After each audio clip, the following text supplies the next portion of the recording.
जय हिंद दोस्तों, कैसे हैं आप लोग। तो आशा है आप लोग बहुत अच्छे होंगे। तो स्वागत है आपका जो है एंशियंट हिस्ट्री के जो ये जीएस का जो फाउंडेशन क्लास है। ठीक है। तो आप सब लोग जो है नए हैं तो आप इस चैनल को सब्सक्राइब करें। आप उनके पास जो है वीडियो शेयर करें जिनको इसकी जो है निहायत जरूरी है। ठीक है। ये थोड़ा सा हम लोग का जो है छोटा सा इंट्रोडक्शन है, आप लोग यहाँ से इंट्रोडक्शन देख सकते हैं। बाकी हम लोग जो है अपना क्लास स्टार्ट करते हैं। ठीक है ना। तो आज का जो हम लोग का जो टॉपिक है ना वो टॉपिक क्या है, तो महाजनपद। आपने महाजनपद का नाम जरूर सुना होगा, तो ये महाजनपद यहीं पर आपको देखने को मिलता है। अब यह आखिर जो है महाजनपद कैसे बन गया, इसको हम लोग थोड़ा समझ लेते हैं। आपको पता है कि हम लोगों का जो है इतिहास जो हम लोग पढ़ रहे हैं, कब से पढ़ रहे हैं, तो पाषाण काल से, पत्थरों के काल से, फिर पाषाण काल आता है। फिर इसी में बदलाव होते हैं, फिर पूरा जो है मध्य पाषाण काल, फिर इसी में आपको जो है नव पाषाण काल, फिर कई सारे इसमें काल देखने को मिलते हैं। फिर शुरुआत होती है सिंधु घाटी सभ्यता तक। ठीक है। कैसे शुरुआत होती है, सिंधु घाटी सभ्यता। ठीक है। इसको हम लोग हड़प्पा सभ्यता भी कहते हैं। यहाँ भी आपको ये चीजें देखने को नहीं मिलेगी, लेकिन जैसे ही ऋग्वैदिक काल आता है, जैसे ही ऋग्वैदिक काल आता है, तो वहां पर आपको एक जन की, किसकी, जन का नाम देखने को मिलता है। ठीक है ना। और ये जन क्या बनते हैं, तो आगे चल के बनते हैं उत्तर वैदिक काल में जनपद। क्या बनते हैं, जनपद बनते हैं। और यही जनपद जो है मिल करके आगे जो है महाजनपद बनते हैं। क्या बनते हैं, महाजनपद। महाजनपद का मतलब क्या है। अब इस महाजनपद में जो है पांच राज्य, मतलब पांच दिया गया है। इसमें जो है मगध शामिल है, फिर से दो तीन और जो शामिल है, अवंती अवंती जो शामिल है, उसको भी हम लोग बाद में देखेंगे, इसी में देखेंगे। ठीक है। इसको हम लोग कैसे पढ़ेंगे, तो इसका हम लोग जो है महाजनपद का पहले परिचय देख लेंगे। फिर इसका जो हम लोग स्रोत देखेंगे, आखिर भाई इसके स्रोत क्या क्या हैं। फिर इसी में क्या देखना है हम लोगों का, तो जो है द्वितीय नगरीय क्रांति। क्योंकि इसी समय क्या होता है, तो द्वितीय जो है हम लोगों का नगरीकरण भी देखने को मिलता है। प्रथम नगरीकरण का मिलता है तो सिंधु घाटी सभ्यता में, द्वितीय नगरीकरण आपको यहाँ देखने को मिलेगा महाजनपद काल में। फिर इसको हम लोग समझेंगे। फिर जो है महाजनपद काल का जो है उदय कैसे हुआ, फिर सभी महाजनपदों को समझेंगे। फिर अंत में जो गणराज्य, ठीक है, ये गणराज्य क्या है, तो गणराज्य जो है आपको मैं बता दूं कि आज का जो लोकतांत्रिक जो देश है, ठीक है, तो इसकी जो झलक है आज की तरह नहीं है, लेकिन मतलब एक लोकतांत्रिक आप मान सकते हैं। ठीक है ना, लेकिन आप वैलिड तरीके से नहीं मानेंगे, गणराज्य ही कहेंगे उसको। ठीक है। आज की तरह ये लोकतांत्रिक नहीं था, लेकिन हाँ जरूर कुछ ना कुछ जो है राजतंत्रों से यहाँ पर अलग था। ठीक है ना। मतलब एक बेसिक जो स्टार्टिंग, भाई स्टार्टिंग तो ऐसे नहीं हुआ होगा, गणराज्य ऐसे अचानक तो बनेगा नहीं। आज हम लोग लोकतांत्रिक देश है, तो इसका जो एक फेज, कई सारे हम लोग जो है फेज से गुजर कर आए हैं यहाँ पर, तब जाकर पहुंचे हैं। ऐसा थोड़ी कि हम लोग अचानक ही एक ही दिन में जो है यहाँ पर हम लोग पहुंच चुके हैं इस लोकतांत्रिक देश में। तो जो इसका बेसिक जो चीज आपको जो है झलक देखने को मिलेगा, यानी मतलब इसका मतलब क्या है गणराज्य का, देखिए एक और क्या है कि मगध जैसा विशाल साम्राज्य खड़ा है। ठीक है। यहाँ पर क्या है, तो राजतंत्र है।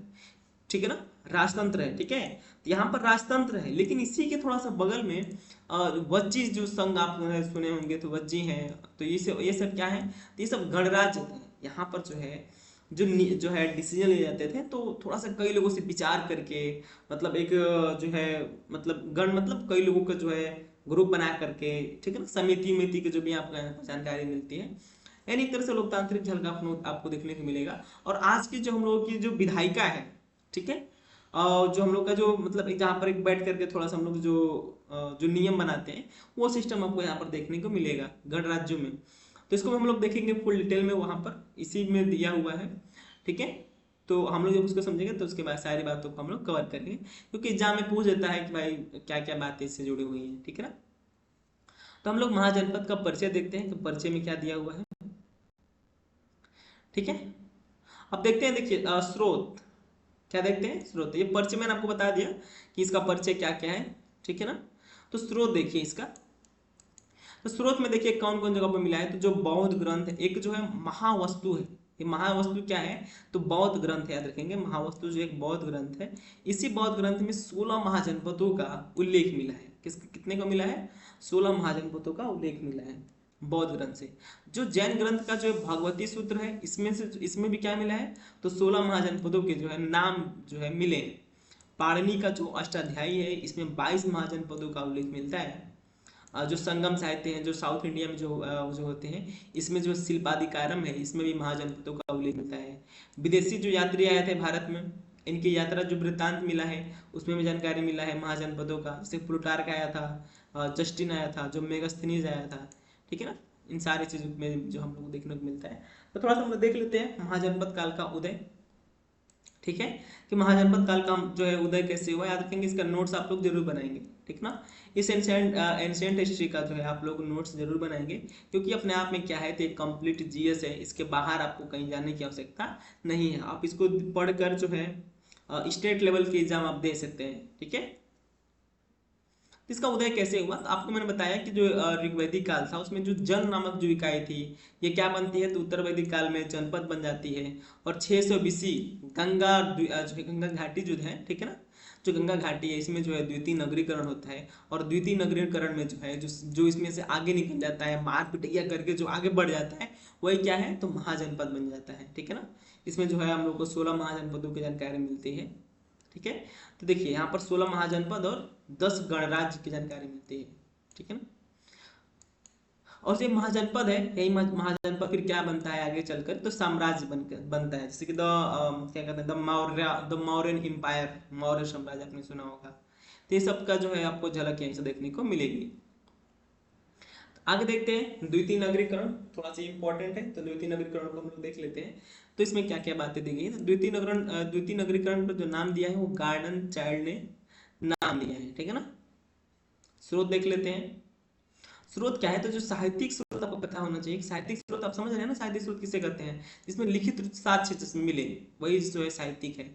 और जो भौतिक साक्ष्य जो है साक्ष्य मिले, भौतिक साक्ष्य का मतलब जिसमें जो है आपको मतलब जो उपयोग की गई जो वस्तु में है, जैसे कि मटके हो गए, कुछ बर्तन हो गए, कुछ औजार हो गए, कुछ आभूषण हो गए, ये सब भौतिक वस्तुओं में आती है। कुछ बिल्डिंग हो गई, कुछ भवन हो गया, ये सब क्या है आपके, तो पुरातात्विक स्रोत है। तो इसी समय क्या होता है, इसी समय जो है सिकंदर जो है भारत पर आक्रमण करता है। सिकंदर के साथ जो महान यात्री आया था उसने क्या किया, तो कुछ जानकारी लिखा है, ठीक है, इसको हम देख लेते हैं। बौद्ध धर्म में जो है पशु को सुखदा अन्नदा कहा गया है। गाय जो है जो गाय जो है क्या है, तो जो मतलब गायों का जो महत्व सबसे पहले किसने बताया है, तो भगवान बुद्ध ने, सॉरी गौतम बुद्ध ने जो है बताया है। पुरातात्विक स्रोत देख लेते हैं यहाँ पर, तो कौन कौन से मिले हैं, तो NPBW मिला है, नाम का जो बर्तन है वो यहाँ से प्राप्त हुआ है। यही जो है NPBW का नाम का जो है बर्तन है, ठीक है ना। थोड़ा हम लोग आर्थिक जीवन देख लेते हैं। तो इस समय क्या होता है कि इस समय जो है मतलब महाजनपद में जो है द्वितीय नगरीकरण कैसे बना, तो इस द्वितीय नगरीकरण का जो है बैकग्राउंड देख लेते हैं। तो कहीं ना कहीं जब द्वितीय नगरीकरण बना होगा तो इसमें आर्थिक सहयोग ज्यादा हुआ होगा, तभी तो बना होगा, ठीक है। तो इस समय जो है लोहे के व्यापक स्तर पर जो है प्रयोग होने लगा और कृषि अधिशेष की स्थिति में आ गई। जो हम लोग पढ़ते हैं उत्तर वैदिक काल में कि जो है ये लोग कृषि अल्प अधिशेष में थे, यानी इनकी जो कृषि थी क्या थी, तो निर्वाह मूलक थी। यानी इन लोग का जो है जो मतलब डेली का जो खर्चा है मान लीजिए 10 kg है, और ये उपजा कितना पाते हैं 10 kg, तो इनके पास अधिशेष कुछ बचता नहीं है। लेकिन 10 kg की जरूरत है और उत्पादित हो रहा है 10 क्विंटल या 100 किलो जो है मतलब अत्याधिक हो रहा है, 10 गुना उत्पादित हो रहा है, तो जो 90 किलो है आप उसे क्या करेंगे, तो कहीं ना कहीं आप उसका व्यापार करेंगे, ठीक है। लोहे के प्रयोग से जो है औजार बनाए गए और जो है हल बनाया गया, ठीक है, बनाया गया हल बनाया गया। और इसमें लगा कि अब खेत की जुताई होने लगी, अंदर से जो है मिट्टी को और निकाला गया। तो इसमें जो है अब इसमें क्या होगा, थोड़ा सा फसल जो होगी बेहतर होगी। मोर कौओ हाथी का व्यापार आपको यहाँ पर देखने को मिलता है।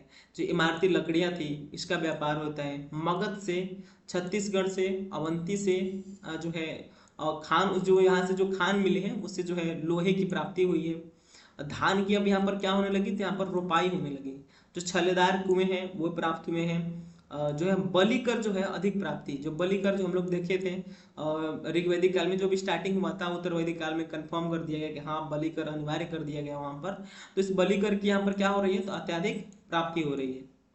इस समय शिल्पियों का भी अधिक विकास हो रहा है। शिल्पी मतलब क्या होते हैं, जो घरेलू मतलब जो है एक तरह से जो घरेलू जो उद्योग आप मान सकते हैं, जैसे कि सूती वस्त्र का निर्माण हो गया, बर्तन निर्माण हो गया, तो वो चीज आपको यहाँ पर देखने को मिलेगा, ठीक है। इस समय प्रमुख शिल्प जो है क्या हुआ करता था, तो जो वस्तु उद्योग है और जो बर्तन उद्योग है और धातु उद्योग है और जो हाथी के जो दांत है उससे जो बनते थे जो वस्तु में, उसी को जो है क्या करते थे, तो प्रमुख जो है यहाँ पर शिल्प जो है आपको देखने को मिलेगा। इस समय जो है श्रेणियों का भी विकास हो चुका था। अब श्रेणियाँ क्या होता है इसको आप समझ लीजिए। मान लीजिए श्रेणियाँ जो है ना, ये किसी एक विशेष कार्य में जो क्या होते हैं, तो स्किल्ड होते हैं। ये एक जो है स्किल्ड लोग हैं। मान लीजिए इनको अगर सूती वस्त्र बनाने वाली जो सूती वस्त्र बनाना है, तो जो ये श्रेणी है क्या बनाएंगे, तो जो एक श्रेणी है सूती वस्त्र बनाएगी और इसमें वो क्या होगी, तो तकनीकी रूप से बेहतर होगी, ठीक है ना। तो यही श्रेणियों का काम होता है। जाति प्रथा आने से भी एक सकारात्मक जो है दिखाई देता है। आर्थिक जो क्षेत्र है इसमें क्या होता है, तो जो है मतलब लोगों का पेशा बदल गया और अपने आप जो अपने काम में क्या हो गए हम लोग, तो एक्सपर्ट हो गए। अब व्यापार देख लेते हैं आखिर जो है द्वितीय नगरीकरण है, इसके पीछे का बैकग्राउंड क्या है, आखिर ये द्वितीय नगरीकरण क्यों हुआ। तो आपको पता है कि जो वैदिक धर्म हम लोग पढ़ रहे थे तो उसमें कर्ज लेना मना था। समुद्र व्यापार आप नहीं कर सकते हैं, आपका धर्म भ्रष्ट हो जाएगा। ब्याज नहीं ले सकते हैं, ठीक है। शतपथ ब्राह्मण में लिखा हुआ ये चीजें लिखा गया है कि अब जो है आप ब्याज नहीं ले सकते हैं। लेकिन देखिए जैसे ही क्या होता है कि जो इसमें जो 600 BC के जो मैंने आपको बताया, जब नास्तिक संप्रदाय होते हैं जैसे कि बौद्ध और जैन, तो बौद्ध धर्म कहता है और जैन धर्म भी कहता है कि क्या होना चाहिए, तो व्यापार होना चाहिए। अधिकांश जो है बौद्ध धर्म इसमें ज्यादा थोड़ा सा अग्रणी रखेंगे, क्योंकि बौद्ध धर्म ज्यादा चाहता है कि व्यापार हो। और ये लोग क्या करते हैं, तो जो कर्ज लेने के लिए भी कहते हैं कि आप कर्ज भी ले सकते हैं, कर्ज लेकर भी व्यापार कर सकते हैं। और जो समुद्र पार भी जा सकते हैं, जिसके कारण क्या होने लगा, तो व्यापार में तेजी आने लगी और नगरीकरण की स्थिति में आ गई। तो यही नगरीकरण है। तो नगरीकरण आप समझ जाएंगे कि आखिर जो है द्वितीय नगरीकरण क्यों हुआ, समझ रहे हैं ना। तो द्वितीय नगरीकरण क्यों हुआ, क्योंकि यहाँ पर व्यापार होने लगा। व्यापार क्यों हो रहा था, क्योंकि यहाँ पर जो है श्रेणियों का जो है मतलब महत्व बढ़ गया था, और श्रेणियों की जो कार्य होती वो बढ़ गई थी, और जो लोग आर्थिक जीवन में मजबूत हो रहा है कहीं ना कहीं। नगरीकरण सड़क, अब नगरीकरण क्या होता है, अब नगरीकरण में आप देखेंगे कि इस समय क्या हो रहा है, तो जो है सड़क बन रहे हैं, ऊंचे ऊंचे भवन बन रहे हैं, स्तूप के जो है यहाँ पर आप मतलब देखेंगे स्तूप बहुत ज्यादा बन रहा है, ठीक है। बंदरगाह बन रहे हैं, तीर्थ स्थल जैसे कि जो है चैत्य स्तूप जो है, ये चीज आपको देखने को मिलेगी। तो यही सारी चीजें हैं जो क्या बन रही हैं, तो आपको जो है देखने को मिलेगा कि यही जो है नगरीकरण है, ठीक है ना। उसमें नगरीकरण में क्या दे रहा था, तो यही दे रहा था। जैसे कि आप यहाँ से स्तूप है, तो ये जो है स्तूप है, कहाँ का दिखाई दे रहा है आपको, तो बनारस का स्तूप है, ठीक है ना। तो ये जो 16 महाजनपद है, आप हम लोग यहाँ से जो है कल देखेंगे, ठीक है ना, कि 16 महाजनपद के बारे में क्या क्या दिया गया है, तो इसको हम लोग थोड़ा कल से डिटेल में देखेंगे। तो आज के लिए बस इतना ही, थैंक यू।